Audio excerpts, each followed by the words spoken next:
Good evening and welcome to Westminster College. So my name is Chris Davids. My pronouns are he, him, and his. I'm an assistant professor of psychology and I'm also the faculty fellow for diversity, equity, and inclusion.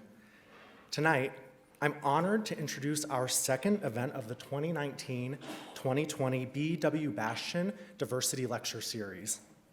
In just a few moments, we will hear from Dr. David Rivera, Associate Professor of Counselor Education at Queens College in New York City.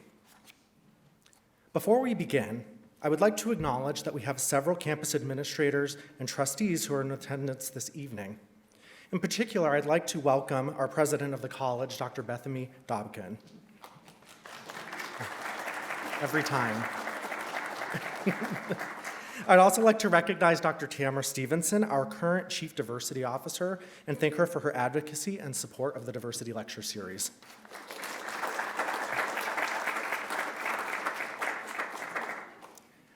I'm happy to see that we have many students, staff, and faculty who are with us this evening. And in addition, we have many local community members who've decided us in Westminster would like to welcome you here.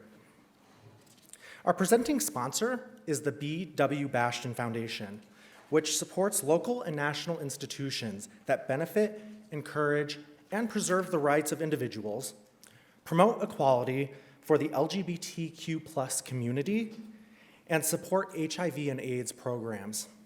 On behalf of the college, I would like to thank the B.W. Bastian Foundation for their partnership with Westminster, now in its 15th year, for making this lecture possible. I would also like to acknowledge the following organizations for their sponsorship of the Diversity Lecture Series, including Cigna, Jones Waldo, Rocky Mountain Power Foundation, and Zion's Bank. So please join me in thanking all of our generous sponsors.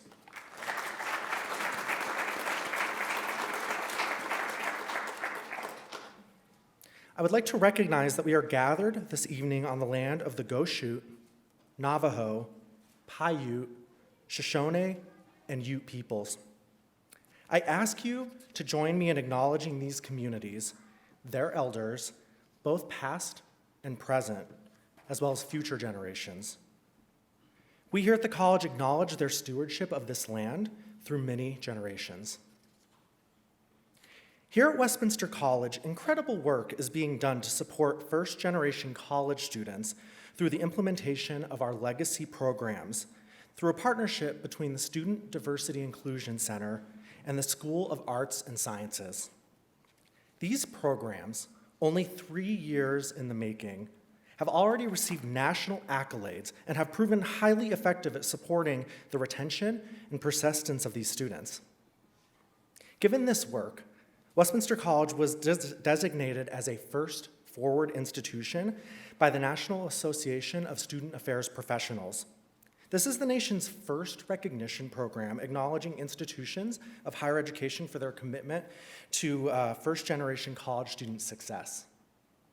We are excited tonight to have Dr. Rivera here on campus to highlight the commitment that we have to supporting first-generation college students while also helping us learn to be even more effective at supporting their needs. I'd now like to introduce our speaker, Dr. David Rivera, with a brief introduction. His research focuses on cultural competence development and issues impacting the marginalization and well-being of low-income and first-generation college students, people of color, and oppressed sexual orientation and gender identity groups, with a focus on intersectionality and microaggressions. His work has been published in top journals, and he has co-edited the book Microaggression Theory, Influences and Implications, which was released in 2019. Dr. Rivera sits on numerous national boards and consults regularly with programs supporting LGBTQI individuals, first-generation college students, and people of color. Dr. Rivera was the lead coordinator of the 2019 National Multicultural Conference and Summit, which was amazing. He has received multiple recognitions for his work from national organizations, and just this Monday, he became the recipient of the Trio Achiever Award for his work as a Trio ambassador. As a fellow counseling psychologist, Dr. Rivera has become has become an important mentor to me over the past 2 years. And although the grief I cause him may make this come as a surprise, David truly inspires my own work as a counseling psychologist working toward equity and justice in my communities. Before we begin, a few housekeeping details. To ensure that the lecture goes smoothly, I ask that everyone please silence their cell phones. Please also know that this session is being video recorded. Photography is welcome, without flash, and all photos should please tag Westminster on social media using @WestminsterSLC or hashtag WestminsterSLC. Following Dr. Rivera's lecture, he will answer audience questions during a discussion being facilitated by Dr. Julio Mendez, Westminster Associate Professor of Psychology and Legacy Program Co-Coordinator. We encourage your participation in this by submitting your questions during the lecture to westminstercollege.edu/Rivera question. And that link is located on the back of your survey form. I really encourage you to submit questions during that time. I'm going to be looking at them, sending them in real time to Julian, and we will include your questions during the discussion. So finally, when you entered, you received that one-item survey that says, how did the event strengthen your understanding of diversity issues? At the end of the lecture, please answer by tearing at the corner that corresponds with your answer, and we will collect them from you at the doors when you leave. Following Dr. Rivera's lecture and Q&A, there will be a reception with food in the foyer, and we encourage everybody to stick around and attend. So thank you for being here with us this evening, and please join me in welcoming Dr. Rivera.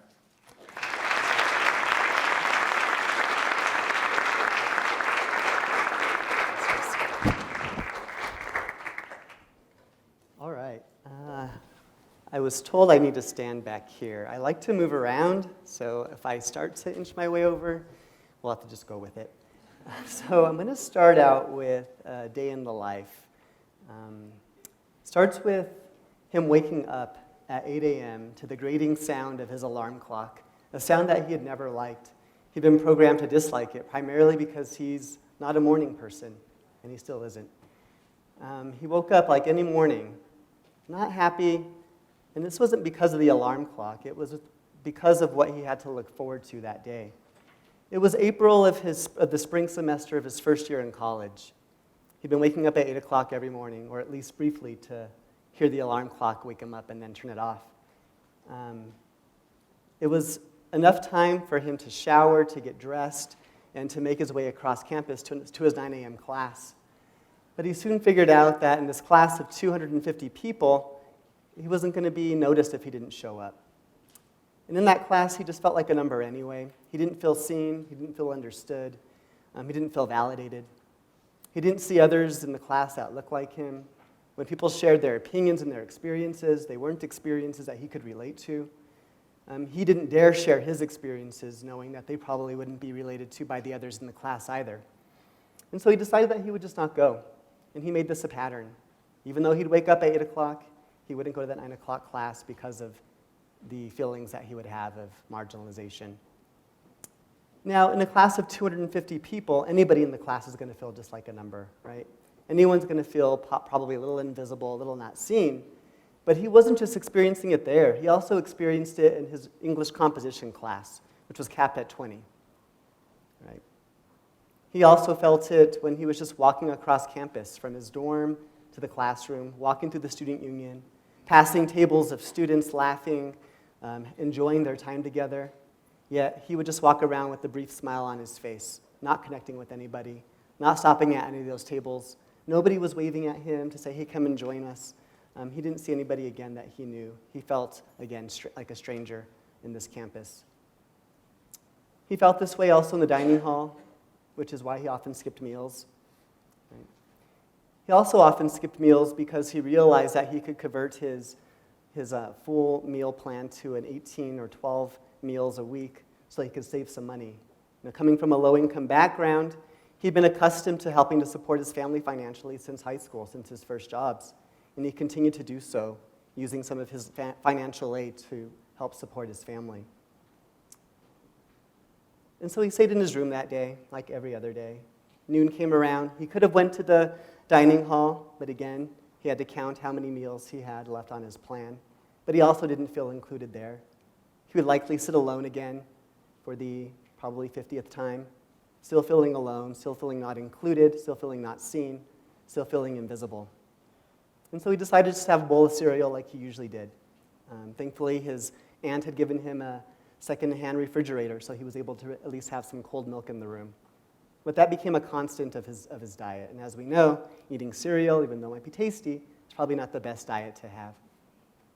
If you haven't figured out that was my first year of college. I almost didn't go back the second year because of the feelings of isolation that I experienced. And it didn't only have to do with my social class, with being first generation, not having a roadmap that I inherited from my family in terms of how to navigate the college system, not having the language that people use on college campuses, right, to communicate effectively. But it also had to do with his race. He was Latino. It also had to do with him being closeted gay. He protected himself pretty seriously because of some of those experiences. But it had to do with not feeling a connection on that campus. And so he didn't plan on coming back the second year. Thankfully, he did, with the encouragement of some peers that he had met. But mostly it had to do with the guilt of not being able to tell his family that he was going to not go back. He could not tell his family that. He'd already been living kind of a double life, having to code switch between his life on campus and his life back home. So there's no way that he could tell his family, who was so proud of him. He was representing generations of his family who had never gone to college. Having the weight of that on his shoulders was pretty profound. And so he decided to honor that. And I'm really thankful that that version of David, 20 plus years ago, honored that. Obviously, I did not drop out of school. I ended up getting 2 master's degrees and a PhD. And the reason for me staying had to do with the connections that I made on campus that next year. The connections that I made with different groups of people on campus that looked like me, that sounded like me, that understood my background, that understood the experiences of marginalization in a campus community. And so because of those connections, he decided to stay. So I give you that example as a day in the life of not just me, but of many first-generation low-income college students. That story is not unique. Who in the room is first-generation in their family to go to school? And who in the room can relate to any part of the story that I just told? Right? So I'm not unique by any means. And I'm not happy about that. I wish that I was unique. I wish that people didn't have to endure this experience of otherness, of not finding belonging, but it still exists. And I believe it exists because there are certain topics in our society that we deem taboo. Right? Just yell out some topics that society says we shouldn't talk about. Sex. Trauma. What's the other one? Politics. Politics. Race. Religion. Faith. Trauma. Right? Class. Someone say class? Yes, class. Class and money, right? So the top 4 usually in most societies are sex, politics, religion/spirituality, and money. Right? Things that have a profound impact on all of us, regardless of whether or not you're religious or not. We live in a very religious society that governs how we're supposed to act, that governs the very rule of our land. Right? We all have a social class, right? We all have some kind of dealings with money. We all have a sexuality and a sexual part of our identities, right? And politics has a big influence on us. And so these topics that are taboo are things that we should be talking about, right? But we don't. And I know that it was because we weren't talking about these things on my campus that led me not to want to talk about these things, which just perpetuated that cycle of keeping these things silent, keeping these things taboo. And what happens when we have things that are silent or taboo? I honestly believe silence equals complicity, right? If people on my campus weren't talking about low-income students or first-gen students, I would assume that they believe that I didn't belong there, right? If we don't talk about money, I'm going to assume that it doesn't matter to you because you probably have it, right? So there's some assumptions that are made that probably are not even quite true in many circumstances, but we make them because, again, silence, because these topics are taboo. So I start the presentation with where I want to end. I want to have us continue and hopefully open up more dialogue about these issues, especially issues regarding social class. So we're going to couch this in the framework of inclusive excellence. This is a very typical framework for inclusive excellence that many institutions use to help guide their efforts. You can see there's issues of access and success, the climate that an institution has, education and scholarship, right? That's kind of in the middle. That's kind of the reason that we're here, right? To be educated, to kind of put forth and breed scholarship. Institutional infrastructure, right? The structures that we have to navigate, and then community engagement. So I'm going to focus on the first part, access and success, right? Access has been something that has been around for nearly everyone in this country. There was a time, not so long ago, 40 years ago, where most people in this room probably wouldn't be here because you wouldn't be allowed to attend this school, or most schools. I don't know when Westminster became integrated. But most schools weren't integrated before 40 years ago, right? Women weren't represented in numbers that they are now, which are actually taking over, which I'm happy to see. People of color weren't represented in the numbers that they currently are right now. Being out as a gay person or trans person is still taboo in many institutions in this country, but is much better than it was 40 years ago. So access is something that has been created. Access for first-gen low-income students. Chris mentioned the TRIO programs. For those of you that aren't familiar with them, they are federally funded programs that help the educational pipeline for students from low-income first-gen, who also are returning veterans and people with disabilities. And so we have access, right? We have Pell Grants. We have mechanisms that can help people get in. But what do we do once they're here, right? How do we focus on that success? That's the part of the equation that still needs to have a lot of attention paid to it. So when we think about that, if we think about social class and centering social class in our discussions of education, or I've been up since 3 a.m. East Coast time, so I'm going to put that out there for anything that comes out of my mouth that might come out incorrectly. And I'm still not a morning person, so you can just add that on there too. So when we think about this idea of inclusive excellence, right, I think about centering the needs of the most needy in terms of coming up with the solutions to reach the goal of inclusive excellence. If we think about social class, if we think about people who are low income, right, they're probably going to be thinking about their money quite frequently. I know I do. I've kind of transgressed socioeconomic statuses, but I still kind of wear a blue jean jacket, right? This suit jacket was something that I had to be programmed to kind of be comfortable in. Still something that kind of feels a costume, but we're concerned about money. And we know that food insecurity is an issue that is gaining a lot of attention on college campuses. I think it's about 41% or so of students on a 4-year campus report some level of insecurity, and even more students on community colleges report some level of insecurity. When I was doing some research and I saw this statistic, I can relate to it because I kind of did that, right? Food insecurity prevented 55% of students surveyed from purchasing the textbooks needed for their classes, right? That's over half. That's pretty sad, right? If you can't have the very tools necessary for absorbing the educational material that you're here to absorb, you're going to miss out on a lot, right? If you're hungry, how are you going to be able to concentrate on the course material, right? You know, as a psychologist, I had to take physiology classes, and I'm pretty aware of what's going on up here in our brains, and know that we need certain things in order for our brains to function optimally. That's why I kind of had that brain freeze earlier, because I've been awake for about 18 hours or so, and I don't have adequate sleep right now. But think about that, compounded with not having enough to eat. We need those nutrients to fuel the neurons that are going to make the connections for me to produce the words that are coming out of my mouth, right? And if they're not properly nutritioned, I'm going to have issues with that. So that can create a whole kind of barrage of issues. We also have the student debt crisis, which I know is on the minds of many students in here. Who in here is concerned with student debt? And I see some people that have graduated, so either you're working on it because you're a leader, or you probably have some that you're managing yourself. I know I do. When I saw this quote, I could relate to a little bit. You could see that this young person said they graduated with $38,000 in loans, paid $20,000 of it, but still have close to a $38,000 balance, right? And it's not an uncommon story.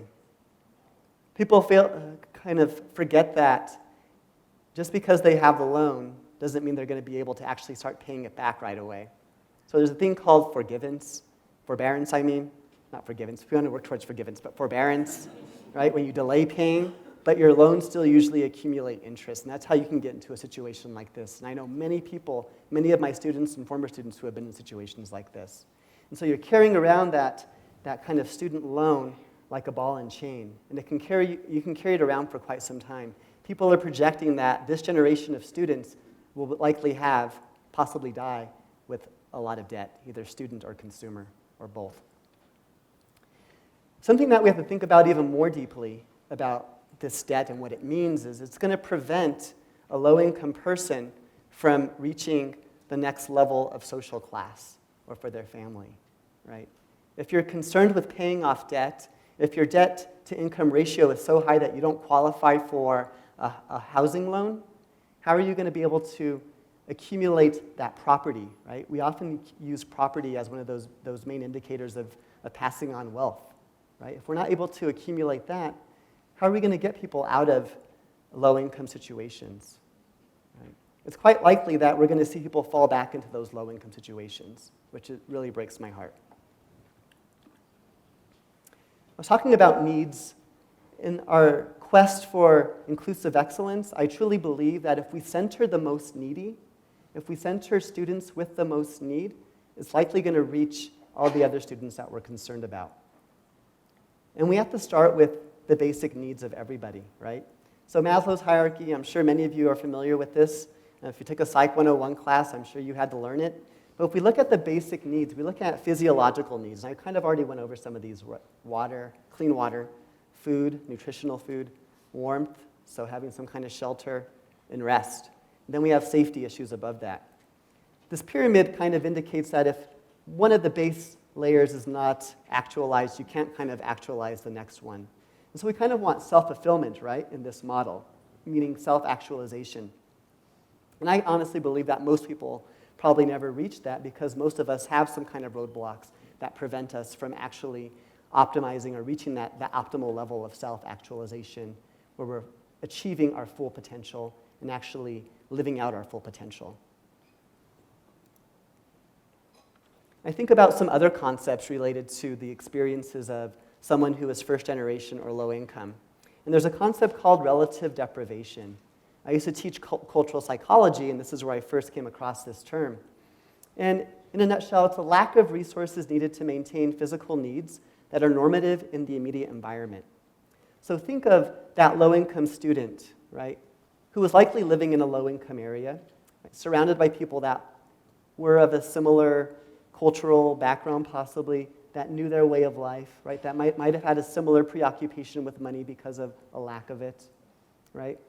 So what happens when you take that person and put them into a different environment where there are a lot of resources around, right? Maybe a college environment that looks very well resourced, around peers that are likely to come from the middle and higher income classes. About 85% of college students come from middle and higher income brackets, right? So that means only about 15% are low income, right? And so putting that low income student into this environment where they're seeing people actually be able to afford food, to go out to eat, to go out to have drinks, right? To afford to go on their student club trips and what have you, but they're not able to, that relative deprivation is going to seem pretty extreme. So them feeling poor, they're actually going to feel even poorer in the situation. Am I making sense? Okay. This is how I felt in college.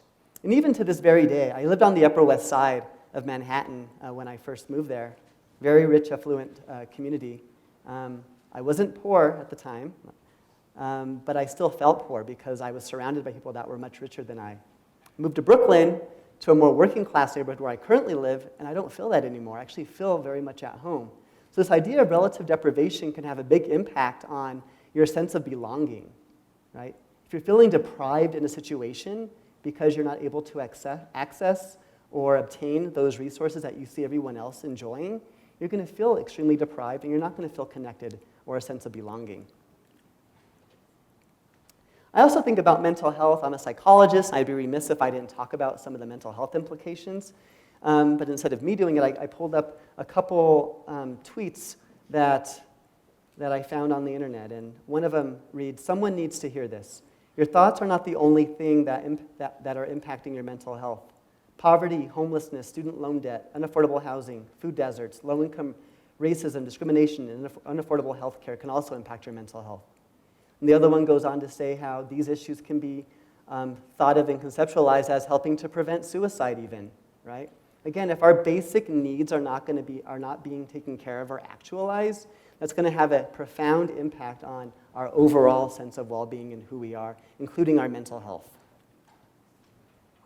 I want to bring us to intersectionality as well. I can't talk about social class as if it lives in a vacuum, right? Just as we can't talk about gender or race as if it lives in a vacuum.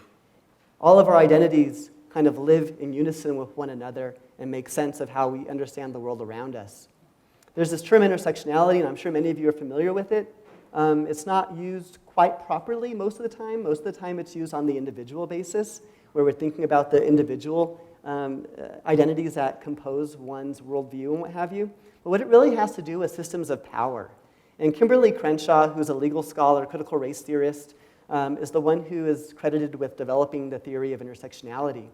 And in a recent interview, she kind of very elegantly describes it as a lens through which you can see where power comes and collides, where it interlocks and intersects. So it's really a tool, right? Not so much this concept of how we have these different intersecting identities that make up our worldview. That's a part of it. But more importantly are the structures that put our identities into play, right? And I'll talk a bit more about that.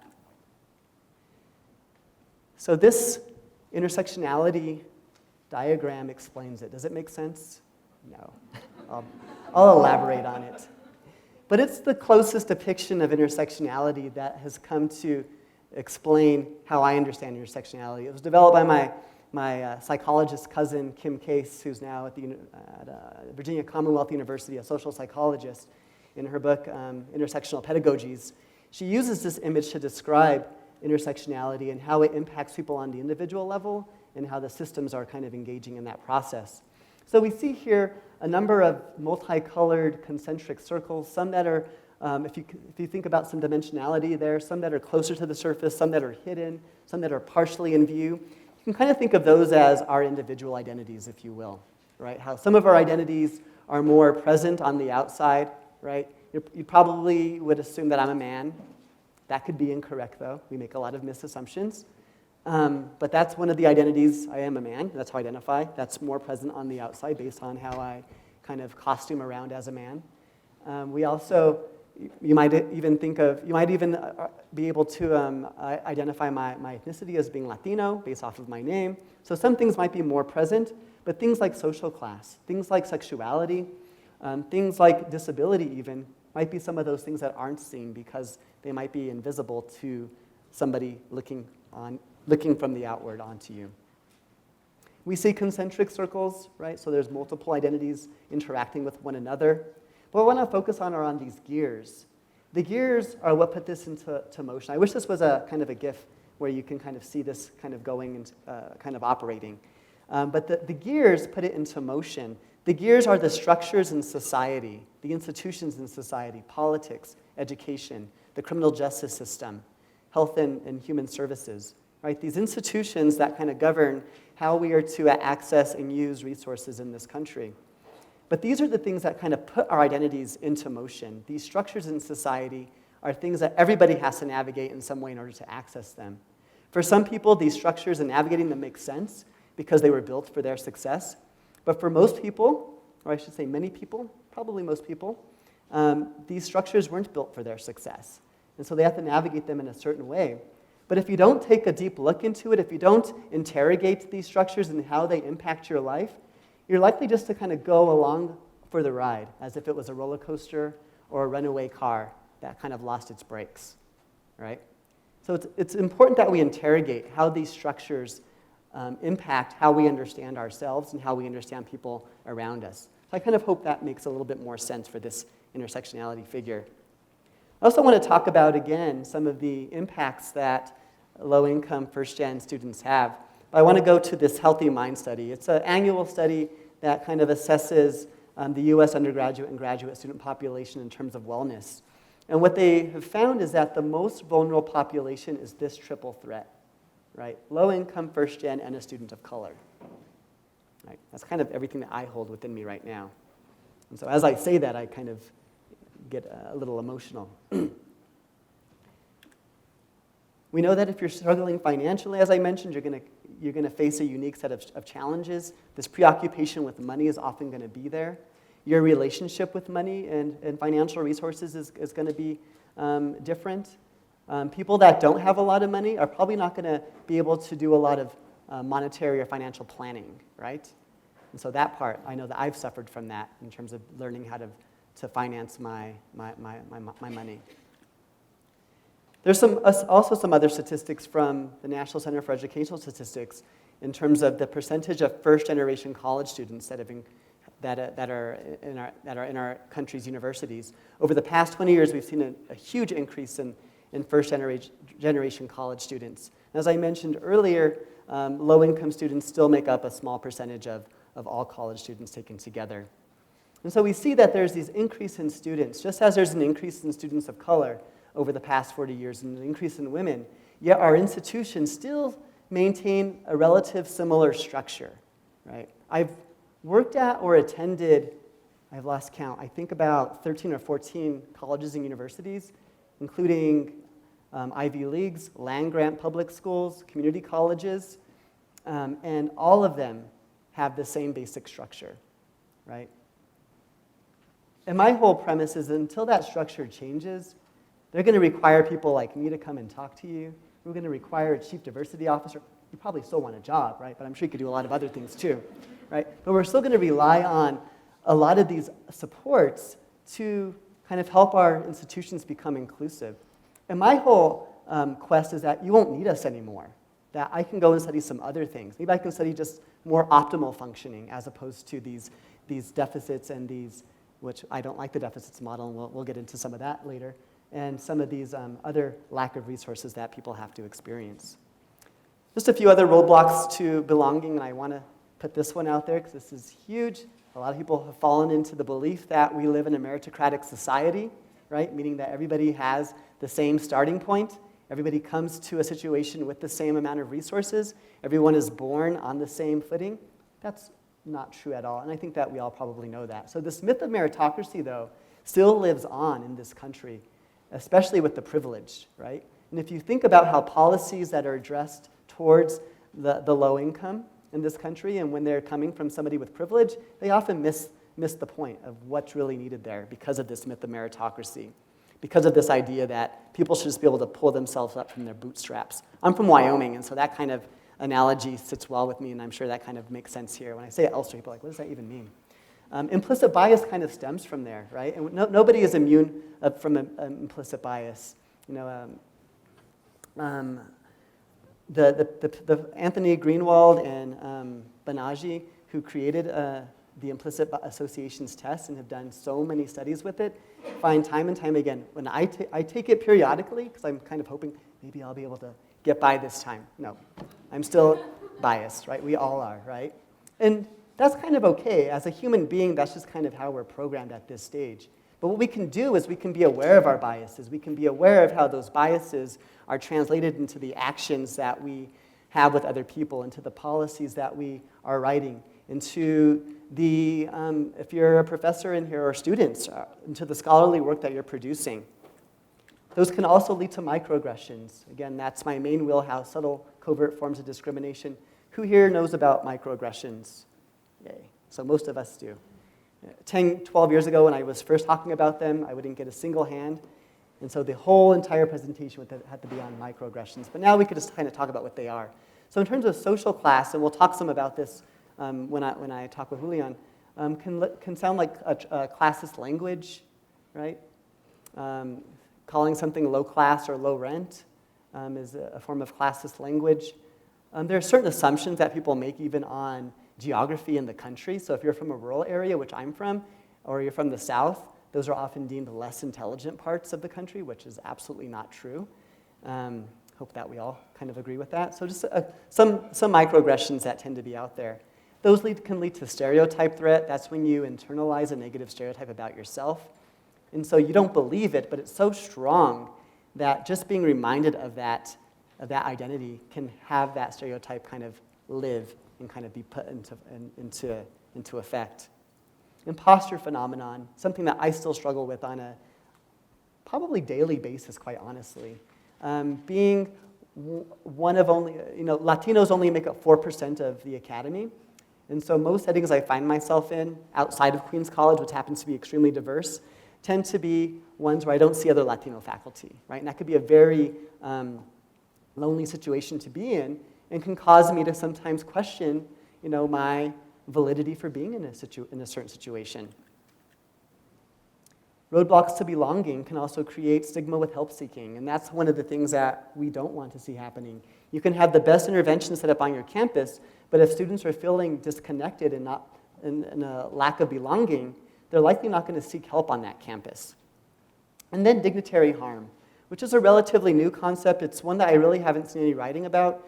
I listened to Kimberly Crenshaw speak at a conference a few years ago, and she spoke about this concept of dignitary harm, and it really hit home with me.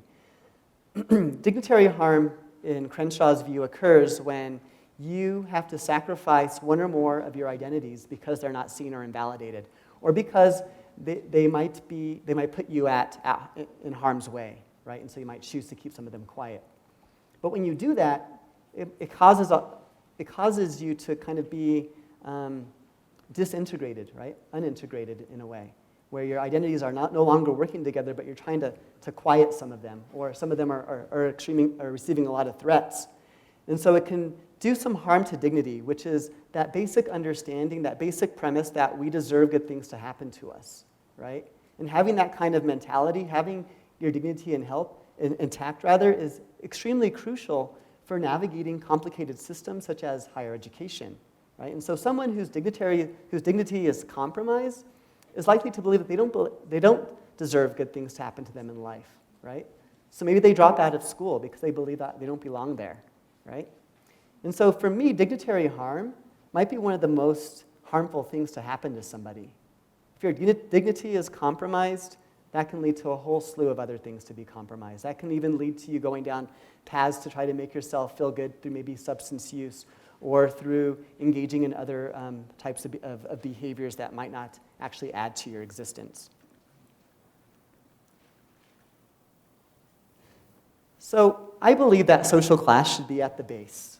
Right? When we're thinking about inclusive excellence and building this structure, this is a new structure, by the way, hopefully that's going to be built with inclusive excellence as the overarching theme, but social class kind of as at the base, right?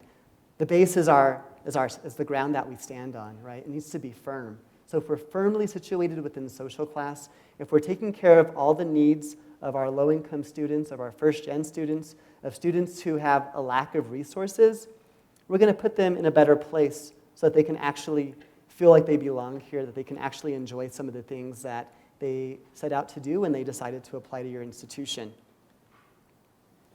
So I'm going to steal a line from Salt and Pepper. Let's talk about sex. Let's talk about class.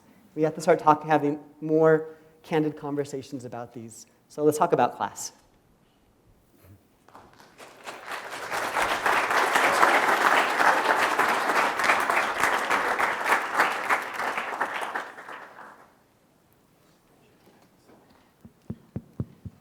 All right, so I want to thank Dr. Rivera again for being with us today. For those of you who don't know me, my name is Dr. Julio Mendez. I'm an educational psychologist. I'm also a professor here at the college. I'm a co-director of our legacy program here on campus, which is our first generation initiative. A lot of my research is focusing on the things that Dr. Rivera was talking about as it relates to the experiences of first generation college students. So I want to kind of frame what we're going to be doing right now. We're going to have about 30 minutes for questions. I'm going to be asking, I'm going to be asking some of my own questions, and then we're also going to be incorporating questions from the audience. I want to remind everybody that if you have questions for Dr. Rivera, you can submit your questions, and I think the link is right here on the screen. So you can submit your questions there, and we will incorporate them on stage here as time permits, okay? And that's going to be followed by a few words from Dr. Tamara Stevenson, and then we're going to go into a recession. All right, so Dr. Rivera, thank you for being with us again. You gave us some really, really good information to think about. I know that for myself, as someone who has been low income most of his life, as someone who is first generation, I think about these issues a lot. I feel a sense of urgency around these issues. But what should our audience take away from your talk, okay? And keep in mind, we have people from all around. We have community members here, we have faculty, we have admin, we have students. What should they take away? And when they leave this room, what should their next steps be? Well, I hope that your next step is to actually do what I ended with, is to actually have conversations about social class. As I mentioned before, when you're in the marginalized group, right? So if you're poor, if you're a person of color, if you're a woman, if you're queer, if you're trans, you're used to having to talk about those identities because you have to talk about them. You're almost forced to talk about them in many circumstances, right? But what I want to really encourage is that the privileged in this identity kind of take up the helm of talking about these issues, right? The privileged voices are the ones that also need to talk about social class, right? About what it means, about what their own social class means in terms of its impact on how they interact with other people, right? And so if you have some kind of socioeconomic privilege, that means you are a privileged person in society in some kind of way, and there's a responsibility that comes with that privilege, right? A responsibility to talk about that, right? Because again, you're the one that kind of has some of that social class privilege and that capital that you can then use to maybe talk to some of your peers who might not be as aware as you are. So I think that's the main thing that I want, is that we just have more dialogue about social class. I did a lot of studies on difficult dialogues as a graduate student pertaining to race, but the results that we gleaned can pertain to any kind of difficult topic. And one of the first things is that we actually just have to talk about it, right? You have to know that you're going to make mistakes, but you can recover from mistakes, right? As long as you enter it with an earnest heart. And so that's what I'm really wanting to encourage us to talk about social class issues in a more nuanced way, in a very authentic way, in a very raw way. Thank you. Let's take a question from the audience. We have a question from Evelyn. As a critical scholar of racism and classism, do you see resilience as a way that affected students can overcome race and class-conscious bias to remain and succeed in school? Yeah, that issue, it's a great question. The issue of resilience is something that is continuing to be discussed in the educational arena. What resilience means also in the psychological arena for mental health. I have like a love-hate relationship with the concept of resilience. I know that students are already succeeding or getting by because of their resilience.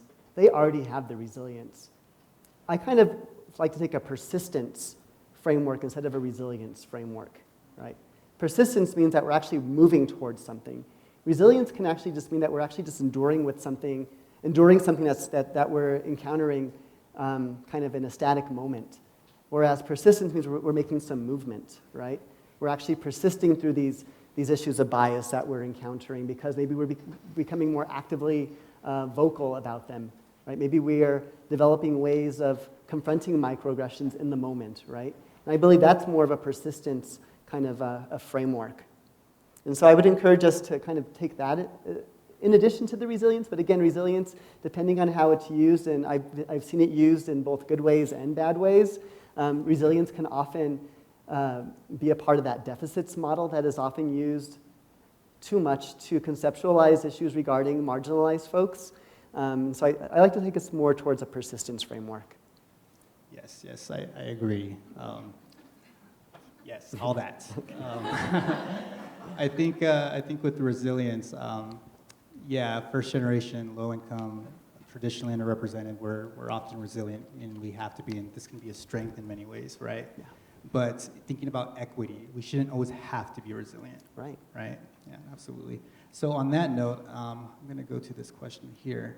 So there has been a ton of research that has been conducted on first-generation college students.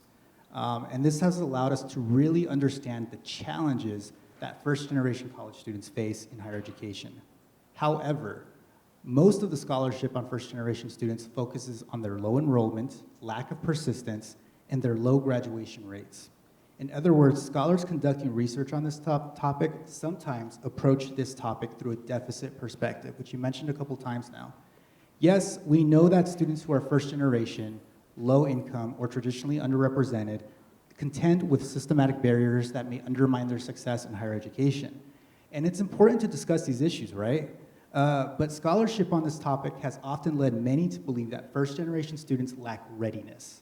And given that so many educators often use this research to inform their practice, a lot of may actually conclude that first-generation students are unmotivated, lack educational goals, or are unlikely to succeed in higher education.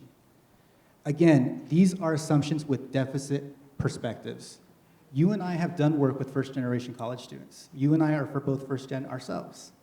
We know that first-gen students have talents, strengths, and experiences that won't only allow them to survive in higher education, but also thrive. What can you tell us about using an asset-based model to engage in first-gen work? Number one, thank you for just bringing up this topic. Again, all too often, a deficits model is taken, even if it's unintentionally taken. Right. Again, if you're focusing on these negative outcomes as opposed to the positive outcomes, right? As opposed to the strengths that are inherent in people that come from a poor background, right? So I kind of think I'm very blessed that I chose to go into the field of counseling psychology, because one of our hallmarks is taking a strengths-based approach to life, yes. So Chris knows this. Any other counseling psychologists here? No. If you're thinking about going into psychology, go into counseling. You can go to educational as well. Julian's an educational psychologist as well. Also a decent subfield of psychology. But in counseling, we take a strengths-based approach because we're really concerned with optimal human development, right? Compared to our clinical brethren who are concerned with pathology. That's kind of a joke. Kind of lost here, yeah. But seriously though, but taking a strengths-based approach, and really psychology is starting to do this more and more. We have a whole field of positive psychology that kind of goes across many disciplines in psychology, but we're trying to take more of a positive strengths-based approach, right? And so thinking about the strengths that our students bring to us from the get-go and using those strengths to help dictate not only how the students should act in class, but even how we, in class, if I'm using a classroom scenario because I'm a professor, but in classrooms, how we even teach, right? Are we teaching from a model that is really looking at the strengths inherent in all our students? Or are we still kind of operating from that model where we are only focused on the privileged students, right? So I think that there are all these strengths. I think that creativity is one of them that's often overlooked and often misconstrued. So again, we have to think about a first-generation college student's life experience. Again, they don't have the language because they didn't inherit that from their families about how to even conceptualize higher education, how to talk about things in a higher education academic way, right?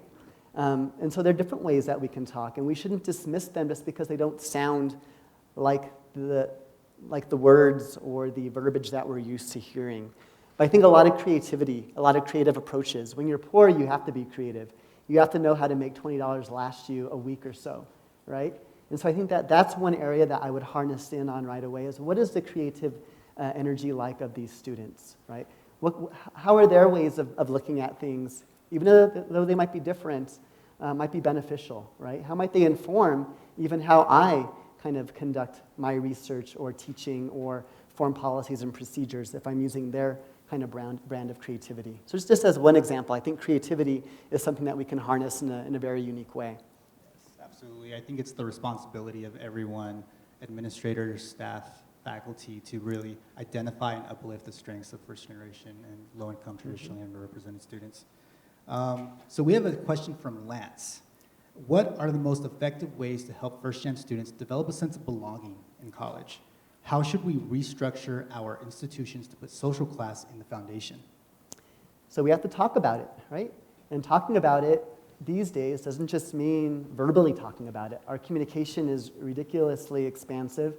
A lot of it is media-based, right? And so making sure that all of the message that we put out there to our students have something to do with social class, right? Or that we apply a social class lens to the messages. Doesn't mean that you have to use the word social class or low income or first gen. There are many ways of communicating these ideas of inclusivity without using that language. Using that language can be a turnoff, quite honestly, to some people, right? But there are different ways that we can do, that we can market ourselves, that we can communicate. But one of them is just talking candidly about it, right? Including images that are more representative across the spectrum of people. Social class is one of those things that we often try to type based off of looking at how someone is dressed, right? If I came in here with what, I was going to say what I wore earlier, but maybe even just a t-shirt and jeans, you might have a different perspective of what my social class was as compared to how I'm dressed right now, right? And so what are the images that we're putting out there about our institution? What are they communicating to all students, including those from a first-gen low-income background? The words that we use in our marketing materials, right? In academia, we get way too caught up on using complicated big words. I am a huge purveyor of that, for lack of a better term. See, I just used it, right? I could have used a much simpler word, but I look for the more difficult ones because that's how, I think my imposter phenomenon has taught me I have to speak like this in order to fit in. But that could be a turnoff.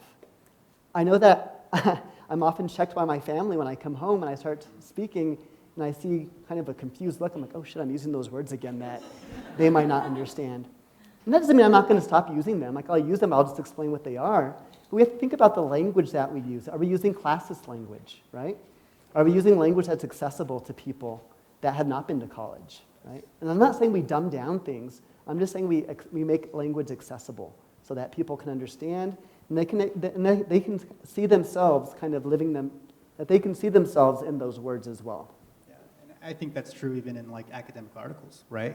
Oftentimes for people who are doing the work of diversity and doing research on diversity, we publish in these journals and we use our jargon, and we don't think about who actually has access to these studies, right?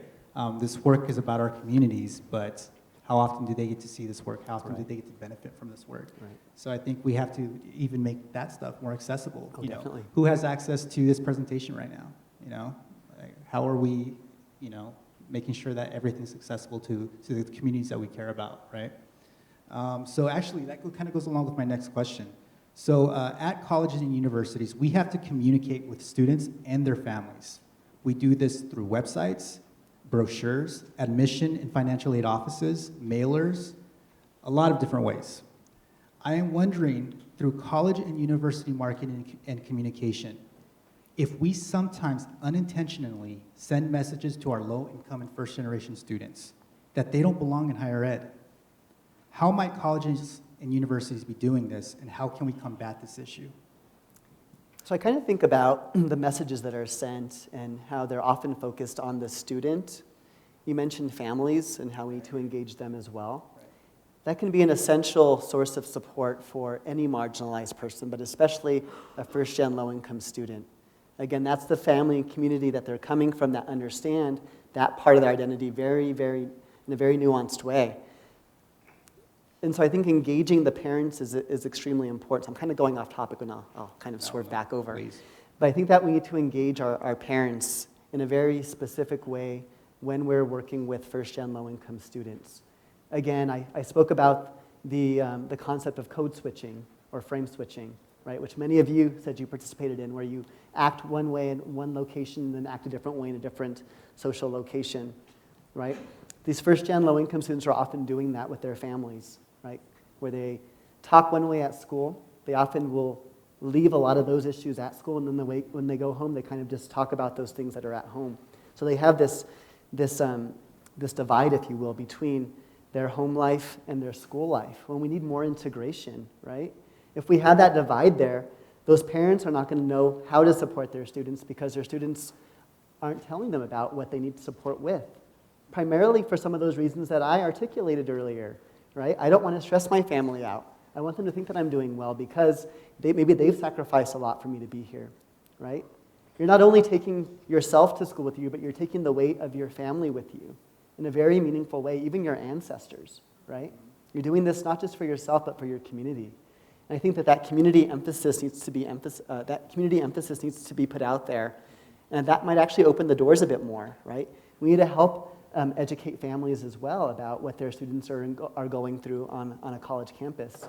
I do a lot of work with mental health for students of color, and like I mentioned, a lot of students of color fall within the demographic of low income and or first generation as well.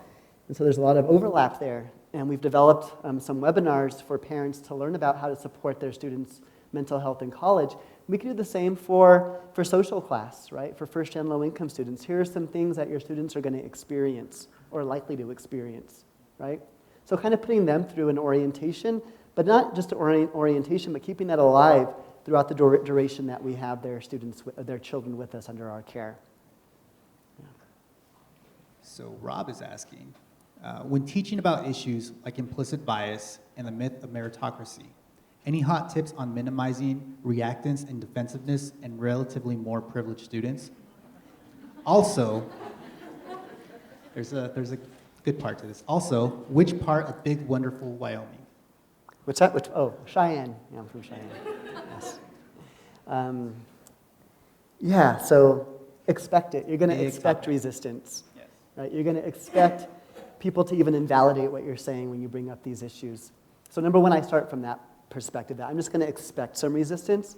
And as a therapist, we learn to work with the resistance of our clients, right? And so I don't treat people like my clients. Maybe I do, who knows?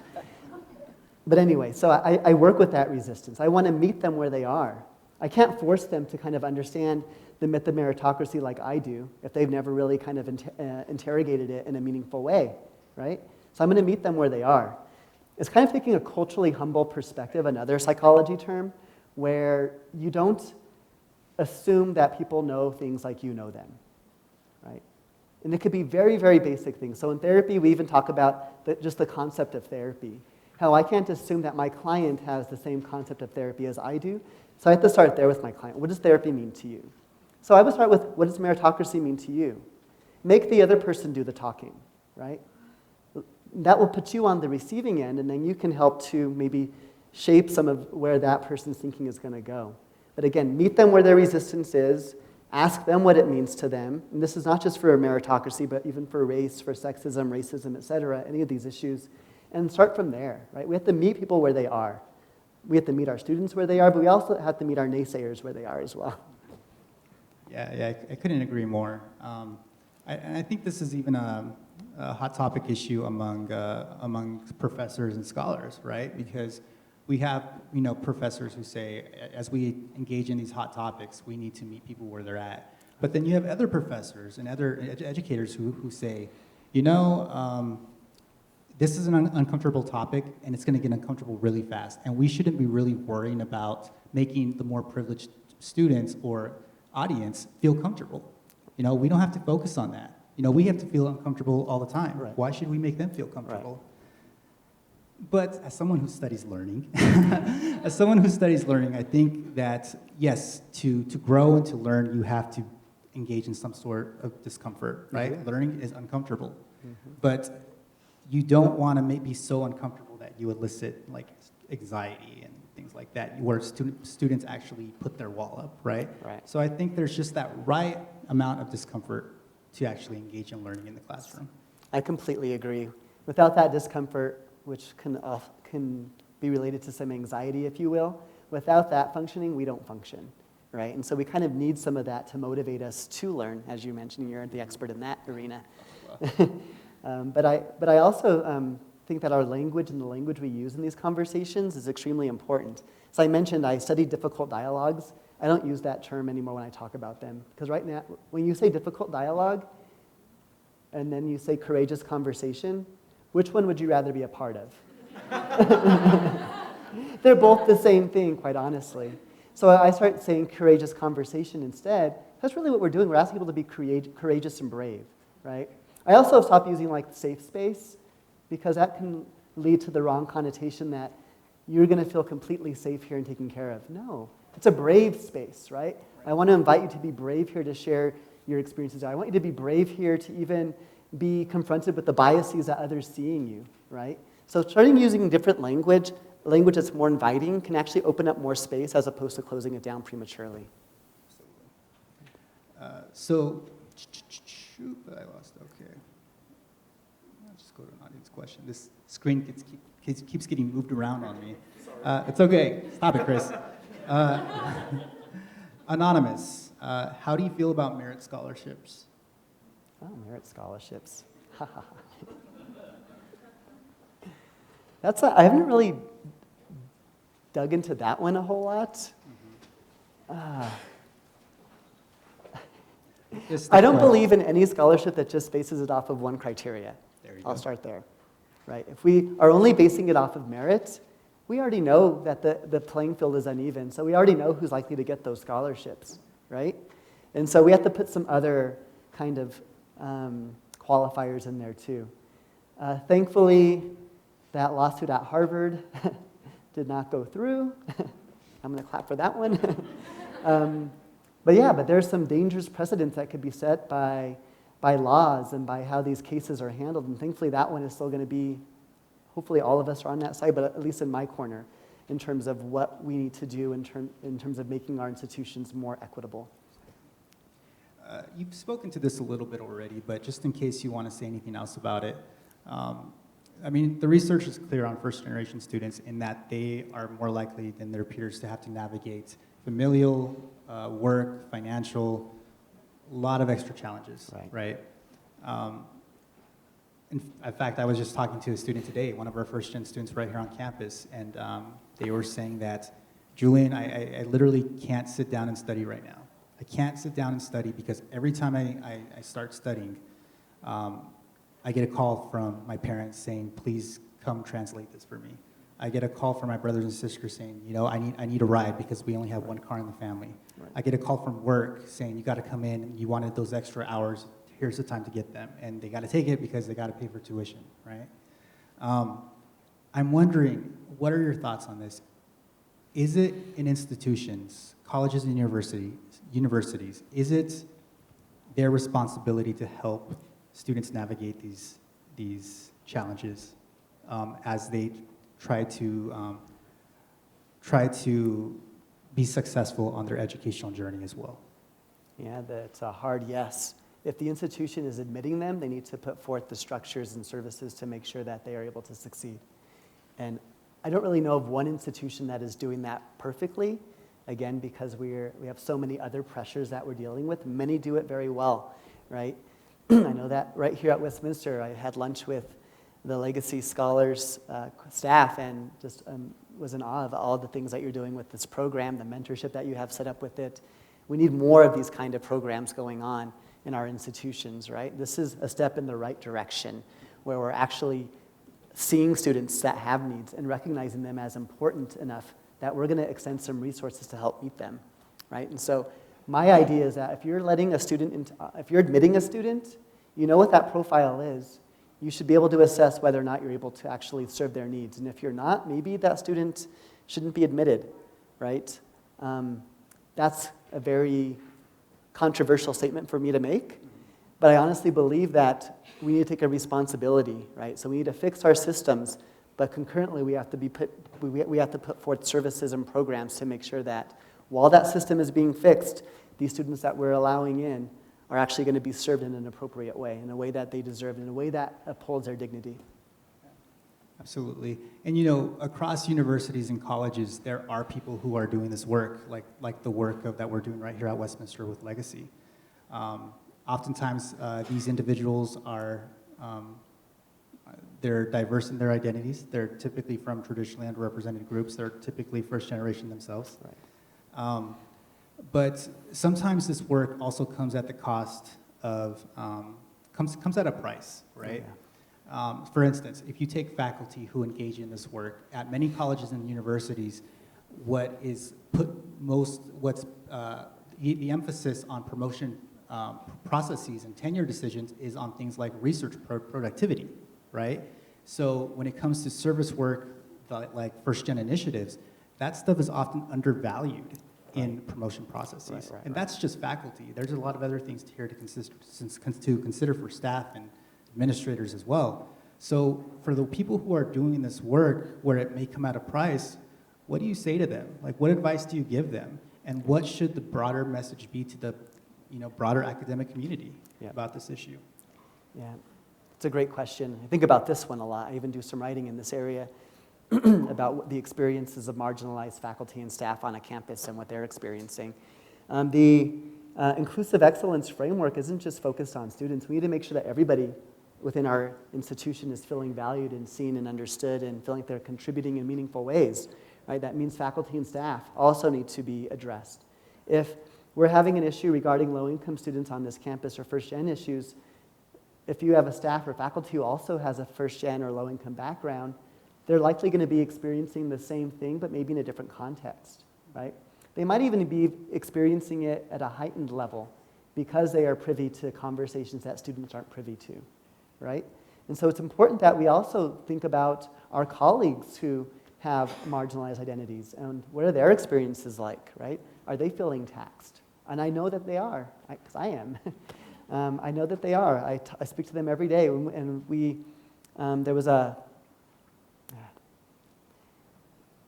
when we don't take care of ourselves, we can succumb to the same consequences as our students, right? Which means we can develop mental health compromises, right?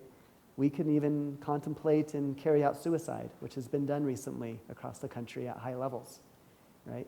And so we know that there's a grave problem, not only within students in terms of them feeling optimal and their well-being taken care of, but also the faculty and staff. And so it's a very meaningful segment of the population that needs to be taken care of. And we need to consider those issues, like as you're mentioning, in terms of not just the hiring, but the retention and promotion process across the board, right? What is the extra burden and weight that certain people are carrying, and is that being rewarded in terms of what's justified? Great. We have about probably maybe I think we have room for one more question. This one comes from Tristan. He asks, how can first-gen students help non-first-gen students to see our experiences? I think one of it, and again, I hate when we have to put the burden on us, but it's just to conceptualize our identities as being strengths, right? You can even probably buy an I Am First Gen t-shirt on Amazon.com. But I think carrying it around as a badge of honor, right? Not feeling like we have to be shameful about talking about issues of money, right, or our backgrounds, right?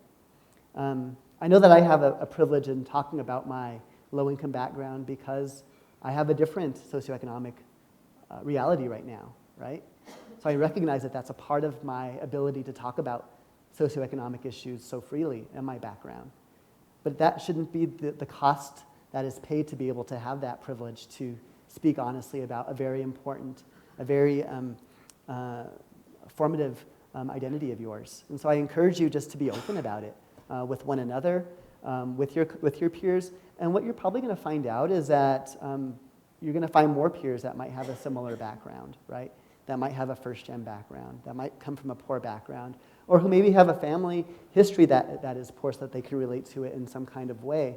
But I think it requires us to kind of enter that conversation. It requires us to be brave. It requires us to conceptualize our identity as something that is, again, something of honor, something of strength that we can portray, that we can put out there in a meaningful way. Great. I think that's a great segue, Dr. Rivera. Thank you. Thank you. Well, thank you again. Thank again for Dr. Rivera for creating such a relatable, accessible atmosphere for us tonight to talk about these issues of these under-examined, neglected issues of social class and how it relates to first-generation college students. And there's another word there, but I'm blanking too, and I've had more sleep than you, so I don't have any excuse, but thank you.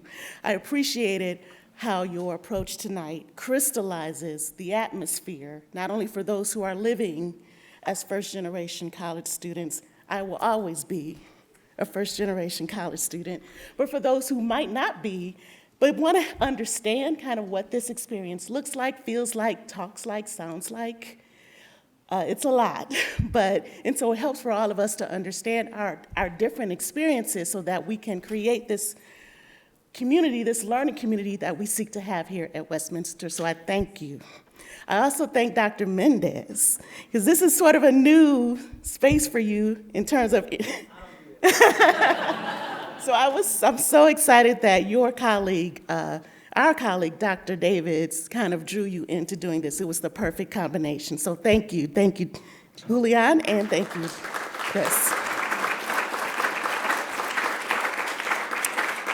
So before you go tonight, please remember to fill out the one-item survey that you received at the beginning of the event and turn it in to one of our colleagues, our great DEI student worker team, before you leave. Thank you to all our sponsors for tonight's series, including our title sponsor, the B.W. Bastian Foundation. And so we continue to expand our series, and if you have questions about sponsoring our series, Dr. Davids and I would be delighted to talk to you about that. We have our upcoming event takes place with Dr. Patrick Grzanka